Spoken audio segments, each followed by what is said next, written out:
একজনের প্রোফাইলে তো 5,000 ফলোয়ার্স আছে, ওর প্রোফাইলে কেন লোক 10 জন লাইভে জয়েন করছে, কিন্তু আমার প্রোফাইলে তো 10,000 ফলোয়ার্স আছে, কিন্তু আমার প্রোফাইলে কেন কেউ আসছে না, আমার সাথে কেন কেউ লাইভে আড্ডা দিচ্ছে না?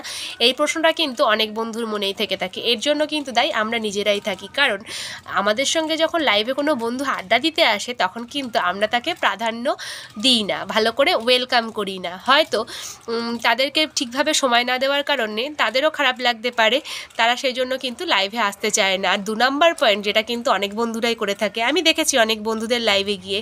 তো এই যে পাশ দিয়ে যারা তোমার বন্ধুরা থাকে তাদেরকে সময় দাও, তোমার লাইভের বন্ধুরা, ফেসবুকের বন্ধুরা যারা আছে তাদের সময় দাও।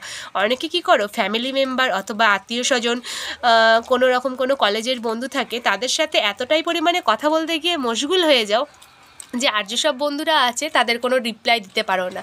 তোমরা তোমাদের বক্তব্য নিয়েই তোমাদের বন্ধুবান্ধবের সাথে আড্ডা দিতে থাকো। লাইভটা সবার জন্য করতে এসছো ফেসবুকে, সব বন্ধুদের সমানভাবে প্রাধান্য দাও, তাদেরকেও ভালোবাসা দাও, অবশ্যই দেখবে তারা কিন্তু তোমাকেও ভালোবাসা দেবে।